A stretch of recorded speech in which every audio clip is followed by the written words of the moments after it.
Now, some people like ads, some people don't, and that's okay. But we like to keep everyone happy. So if you're one of the people who doesn't like to listen to ads, choose the David McWilliams Plus option on Apple Podcasts, and you can listen to this podcast just the way you like it. To understand the economy, you have to understand human nature. This podcast is powered by Acast. Now, how you doing there? It's time for the podcast. John is chuckling away over here. We are having what we describe as our weekly organ recital movement, which is middle-aged men talking about their bad organs. Their bits. Their bits that John is worried. John's going for a full 24/7 MOT, and he's not liking what's coming up. The evidence is damning. But what it is in my head, I know you're the same. In my head, I'm 32. I'm 21 in my head. And well, Jesus, there you go now. Exactly. That's why you still play football. Oh, I was out in Storm Babette. Can you imagine this? 7-a-side outdoor in the lashings of rain. In an orange warning. In an orange warning, feeling for all the world like a mid-1970s sort of Johnny Giles midfield general, muck all over the place. But it's perfect. You got to keep going. You got to keep playing. It was on grass. Actually, I was up in UCD in the cages. And I will be in UCD tonight, Tuesday, playing football. And tomorrow, swankifying about the Joyce Award. Good man. That's a great one. Yeah, no, it is a good one. And of course, John, we are talking Kilconomics. Our gig has sold out. This will put your blood pressure through the roof again. Through the roof. John, like a chimney. John always gets a little bit nerve-wracking. It is nerve-wracking. I love it when I'm in the middle of it, but it's not my natural environment, shall we say. It is not. The Watergate Theatre in Kilkenny was not designed for you, but it is designed for you. Yeah. Because we're sold out. I know, it'd be great. It'd be great. That's Kilconomics, kilconomics.com. We hope to see you down there in the Marble City next week from Thursday, the 2nd of November. John, I worry about bond yields. The podcast today is going to be about bond yields, interest rates, and the coming collapse, monumental collapse of the Irish commercial property market. Oh, God, that sounds doom and gloom. It's not doom and gloom. It's only doom and gloom if you own them. If you don't own them, it's not doom and gloom. Oh, I'm all right then. Exactly. We're all right. Okay.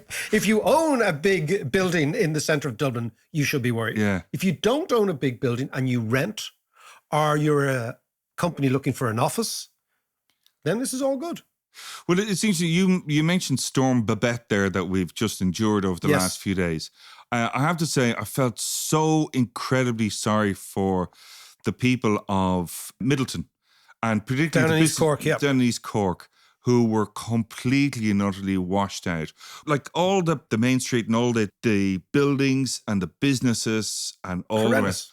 Absolutely washed out. And that's one of my greatest fears, is that flood of stuff that comes in. Because it's not just water. It's all the shit that comes in and the mud and everything. Cleaning that out. No, it's horrendous. But here's the thing that kind of annoys me about it as well. Is the fact that basic geography tells you that floodplains flood.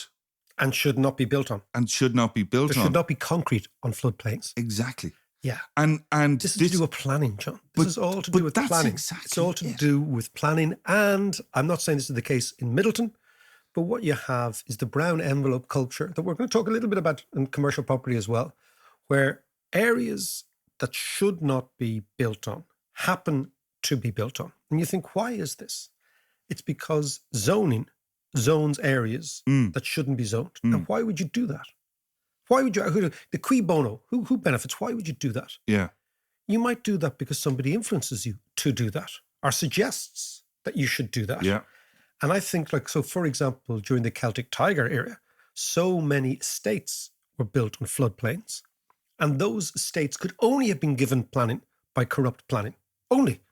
Because planners, as you say, a planner knows where a floodplain is because it floods every year. Yeah. Or every 2 years or 3 years, or is susceptible to flooding. Yeah.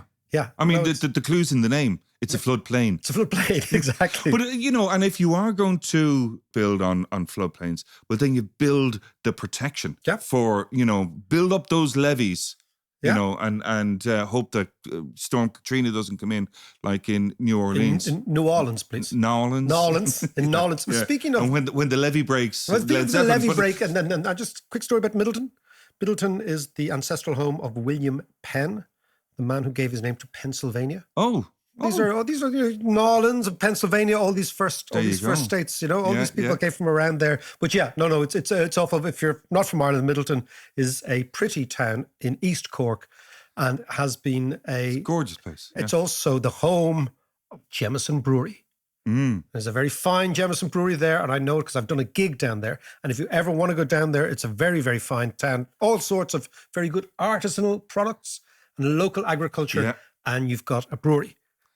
Speaking of Jameson, I'm going to start our discussion today from Guinness Brewery. You're going to start with a few shots?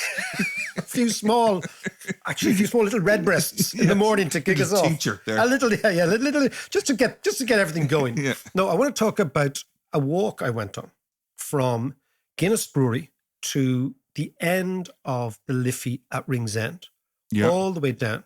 Nice walk. From St. James's Gate. Yeah. St. James's Gate, of course, you know, is obviously Santiago de la Compostela. So it's the Irish version. So if you want to do the, what's it called again? The Camino. The Camino, you got to start at St. James's Gate because that's when it originally started, was the gate of St. James. So people who know Dublin will know that this is where the Guinness Brewery is. I went for a walk a couple of nights ago. And I walked down the Liffey, St. James's Gate, then I mooched up around to Christchurch. And then I came down, and this was after the Michael Lewis gig, actually. Yes. And I came down, which was very interesting. It was brilliant, yeah. I came down through the old town. And when I say the old town, Parliament Street, Dublin Castle, down around through Temple Bar, then out down the quays and all the way down as far as the Yacht Tavern in Ringsend, where I went in for a pint. And then I went across to the O2, or is it the 3 Arena? Whatever it's called. Well, yeah. The point, right. So I went down to the point, not to see a gig, but just to mooch around, to have a look at Dublin Port, which is, as you know, an issue that I feel strongly about. Okay, we will have every so often. We will have another podcast on that soon. Yes. Dublin is the only city that I know in the world that is on the sea but turns its back to the sea. Every other city in the world opens up to the sea and says, this is who we are. This is the sea. This is the sea. The Water Boys. Mike Scott. Yeah. Exactly. Old England is dying. One of the best. Wasn't that from This is the Sea? Yeah. Very good song. Yeah. Brilliant song. Journalists are dignified. Brilliant album. The whole album is very good. We actually might listen to this after the gig. We might have a small whiskey and listen to This is the Sea after the gig. Anyway. So what I was looking at is the impact, John, of high interest rates on commercial property. This is what I was thinking about, right? So what has happened in the interest rate market is the following. Interest rates have gone from 0 to 5%, the US long bond rate. Now, the reason the US long bond rate is so important is that the US long bond rate, John, is what's called the risk-free rate of return. And it means the following. If you believe the United States will not devalue, if you believe the United States will not default, it means that you can invest in the US long bond, get 5%, and go on the lash, and you'll still get paid. So it's the risk-free rate of return. It means that as that goes up, it means that every other investment has to be benchmarked against that. So it means that the price and the value of almost every other leveraged investment falls because the discount rate rises, number one. And number two, what it means for commercial property is that all the rollover financing of commercial property is going to cost a hell of a lot more today than it cost yesterday, right?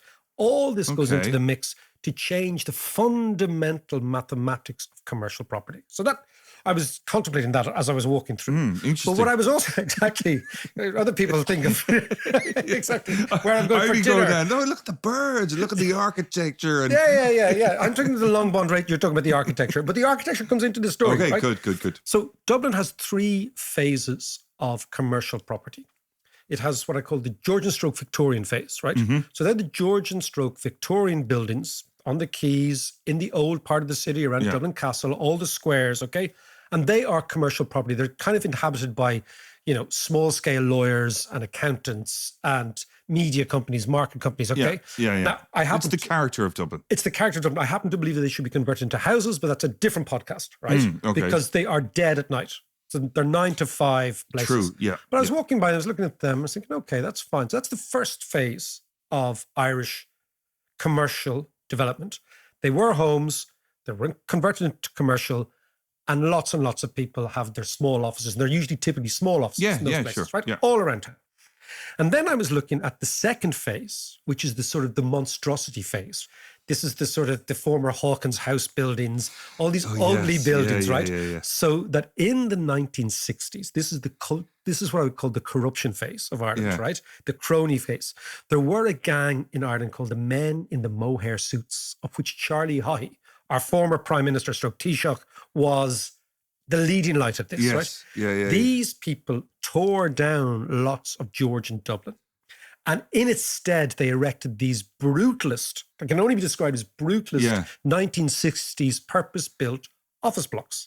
Right? I mean, in fairness, that certainly happened in Dublin, but it also happened in London and stuff. There was a kind of a dearth of design and taste in that era for some reason. We will blame Le Corbusier, the French architect, with his brutalism, right? Now, there are many people who like brutalist architecture, but they're usually architect fetishists, right? Right. Okay, they're like foot fetishists, except they've got fetishes for buildings, not feet. Okay, so it's a subculture, okay, John? Okay. We won't even go there, right?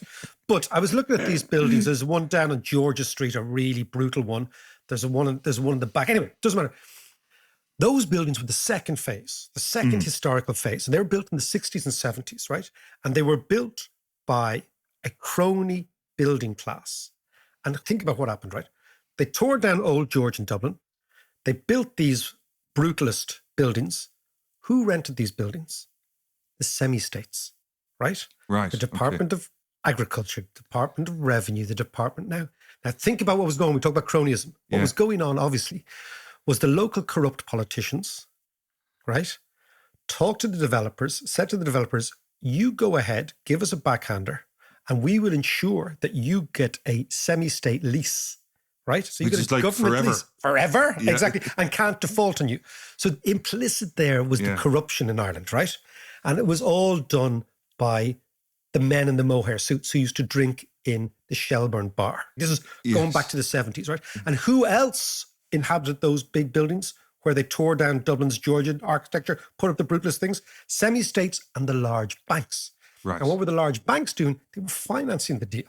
Right. So it's a beautiful sweetheart deal. So you've got the crony capitalists, the crony politicians, the crony developers, and of course the banking system financing. This lovely closed system. This Exactly. This is like you could imagine a petri dish. Remember in biology in school, you had the petri dish, and it was a fertile petri dish for corruption. Okay, and I was contemplating this as I was walking down, and then of course you go down onto the Liffey, and you see the sort of the new architecture, which is the globalization era. Right. Which is the steel and chrome, big buildings of the multinationals. Yeah. Largely the multinationals.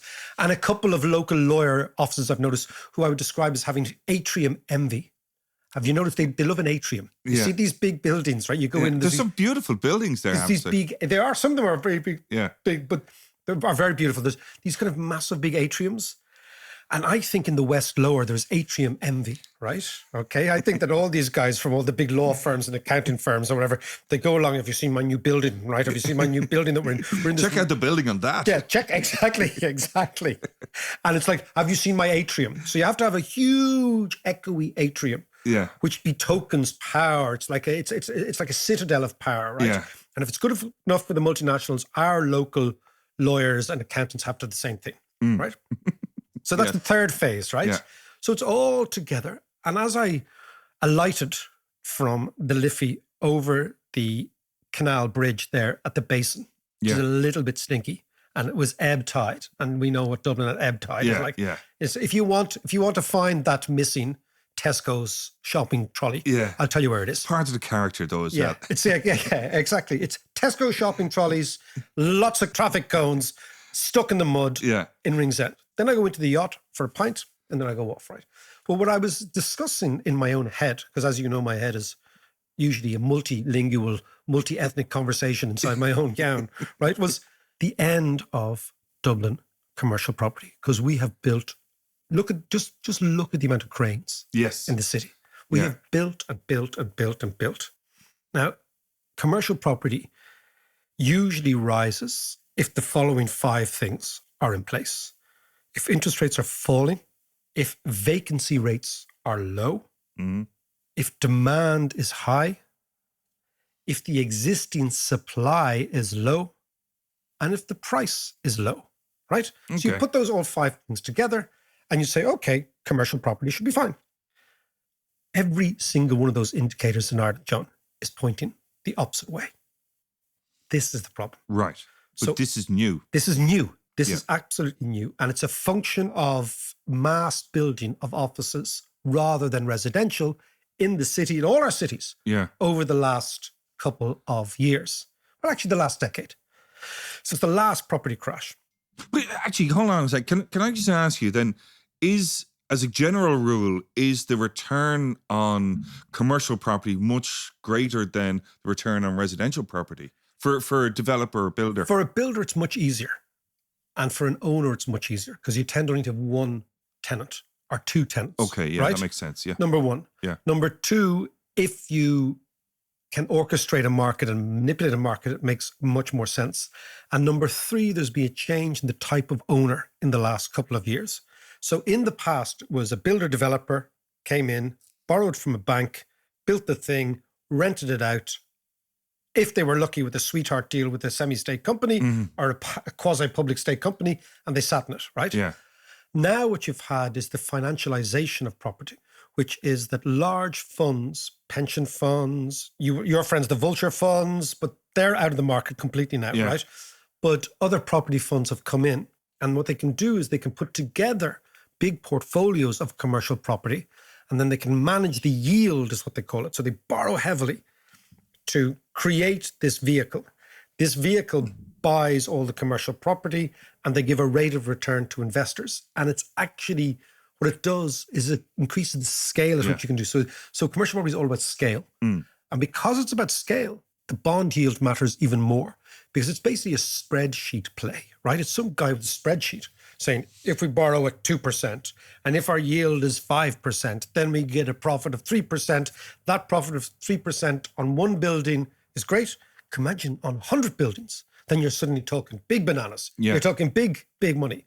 But it's all predicated on the discount rate remaining low. But as I've just told you, the discount rates come from 0 to 5. And the problem with being at 0 during the pandemic, which is great for borrowers. If you're borrowing, it's amazing because you can borrow at 0 to produce. But if you are borrowing and you have to refinance that borrowing time and time again, what happens is the following.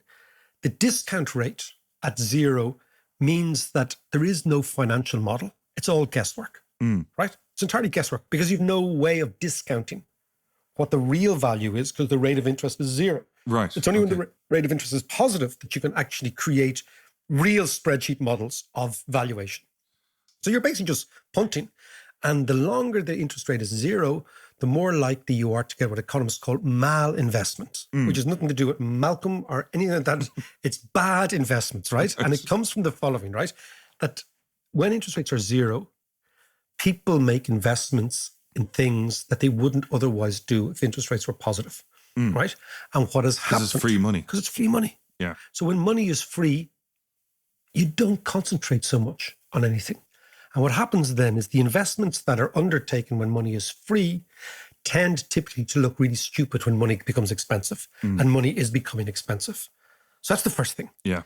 So if you look around Dublin, what you see is an oversupply of existing property. Second thing is over 2 million square foot of property is coming on stream this year. New stuff. New. Jesus. 2 million square foot. I mean, that's a hell of a lot of companies, right? Yeah. Number 3 is the tech companies. The tech companies are all, as we know now, retrenching, Yeah. right? Number 4 is the work from home idea. And then you've got to say, okay, what is the vacancy rate in Ireland? So the vacancy rate is the number of those buildings that remain vacant. And what we have in Ireland, in the EU, the average rate is 7.5%. So 7.5% of all commercial buildings are vacant. Yeah. Do you know what it is in Dublin? 14.9. Wow. So it's twice as big. Wow. So there's already massive vacancy. So you take all this together, your vacancy rates are high, your rates of interest have gone through the roof not historically, but relative to what they were 2 or 3 years ago, right? Your supply is huge. So the supply that's coming on is huge. Your demand from your tech guys, who were basically your bulwark, they were your anchor tenant. Your Metas and your Googles, that's all not disappeared, but it's all dramatically cut back. Yeah. Now, what does that say to you? It says that the commercial property market is fragile at best.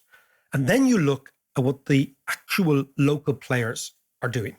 So what the best thing to look at then is what is happening in the market. Now, typically in Ireland or in Dublin, about 4 billion euros per year was being invested in commercial property for the last 8 or 9 years. Do you know what was last year? What? 1 billion. So the market has collapsed. So nobody's actually investing. So what you see is the actual players themselves, those funds, have got out. And why have they got out? Because the mathematics doesn't make any sense. So what you're saying then, Mac, is that everything is pointing downwards? Yes. And we're kind of, the commercial property side is screwed. I'm not in commercial property. That doesn't really kind of affect me. Float your boat. Or no, it doesn't affect me. But, or does it? Like what will this mean for the economy in general? What kind of knock-on effects is that going to have for me and for the average hunter? Let's talk about that after this.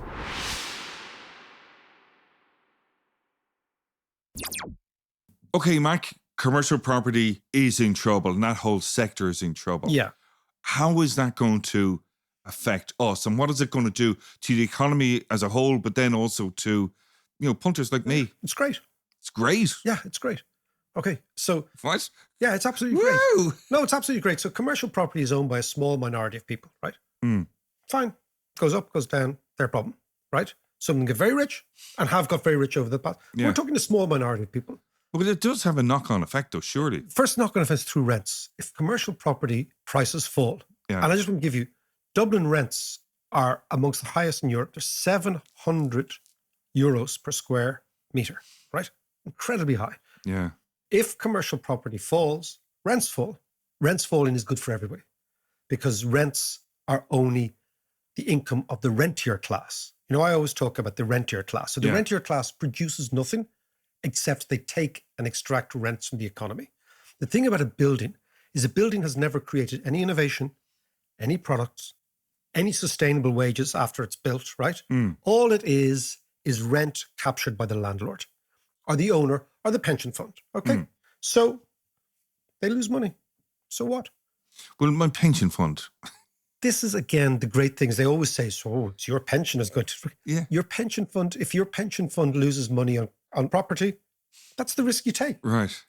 Now, if your pension fund is entirely invested in commercial property, then you should have a different pension fund manager.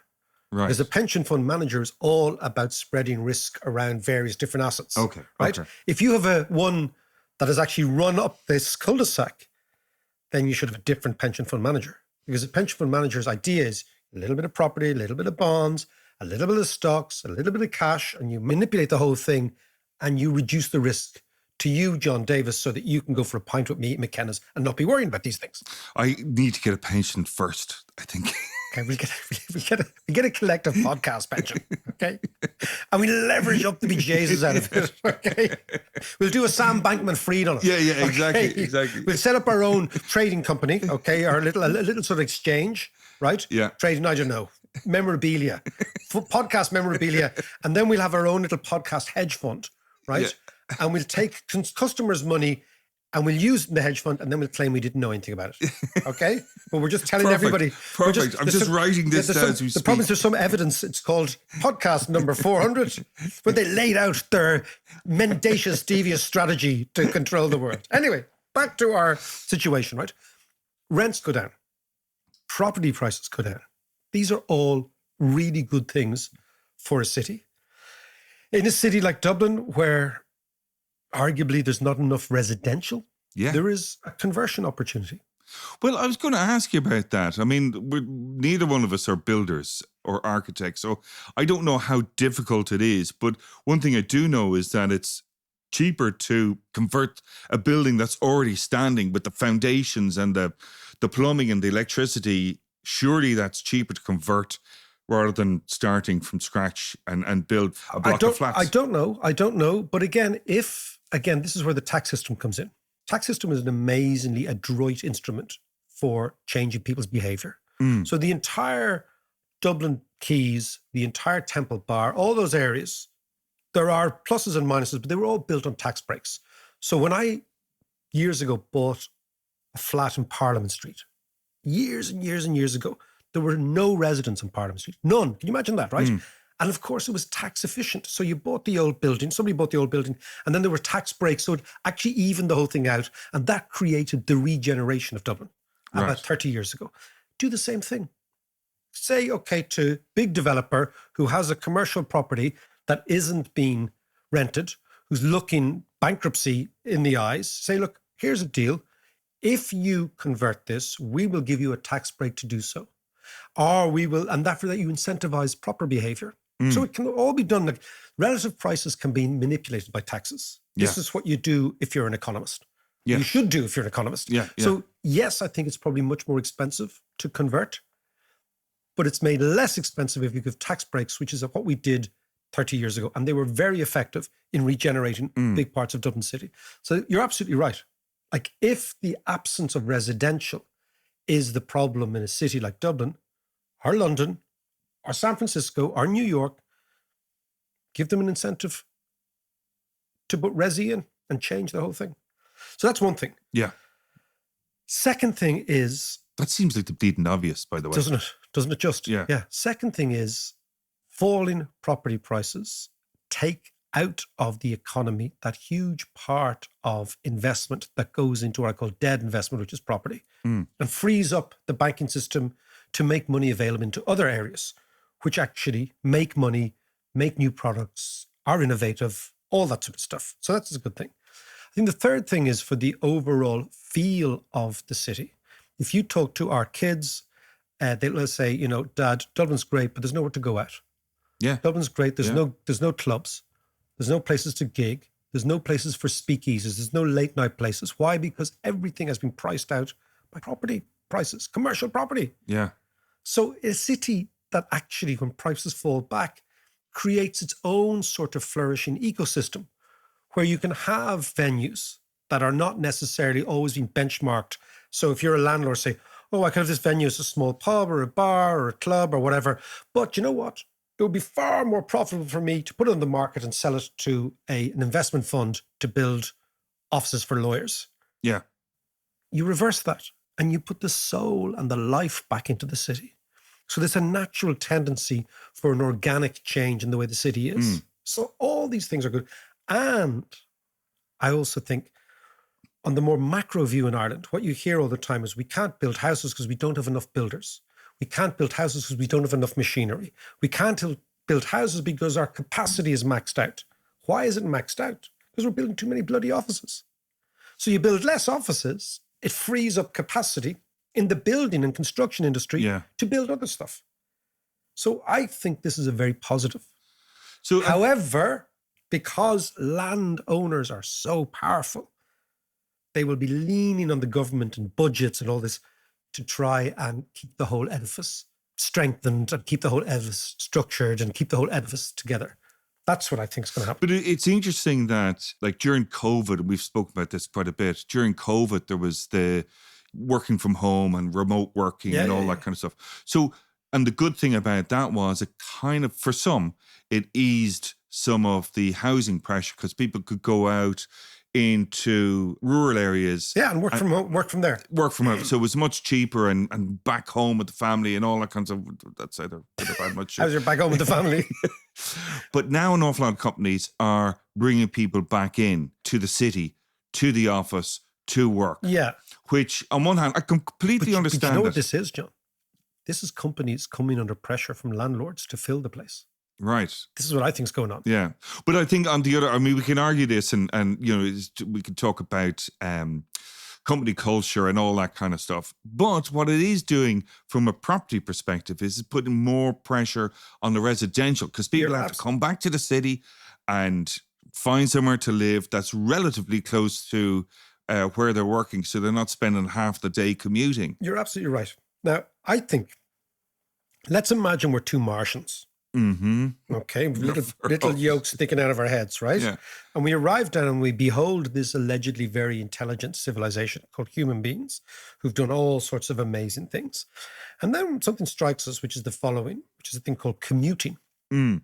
And we sit there and we look and we say, so these incredibly clever human beings, they empty out one form of building at 9 a.m. and they go to another form of building, which they fill up from 9 to 5 or 6.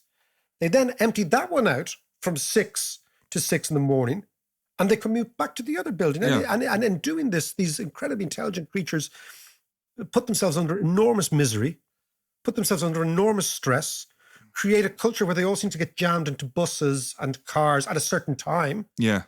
And then those buses and cars are empty the rest. They then come back into their houses where they have their dinner and they watch their telly and they get up to all sorts of good and bad things. And they do it all the next day. And not only do they do this all the time, but they get themselves into this mad thing called debt in order to do this. Yeah. Which is they borrow money from other people to continue this bizarre idea of emptying out one building, commuting, filling up another building, emptying it out, and then filling up the other one. And this is all over a 24-hour cycle. Yeah. If you were a Martian, which we are not, you would think these creatures aren't that clever. Something wrong with the system. There's something wrong with the people who accept living like this. Mm. And then the Martians would say, isn't it that amazing waste? Not just the misery of commuting and the anxiety and the hassle, and they're driving around these little boxes that are all jammed bumper to bumper for hours and miles. And then they waste all this precious resources of cement and steel and glass by building these extraordinary buildings that are actually empty most of the time. Yeah. I'm telling you, the fucking Martians would have something to say about that. We'll talk to you next week.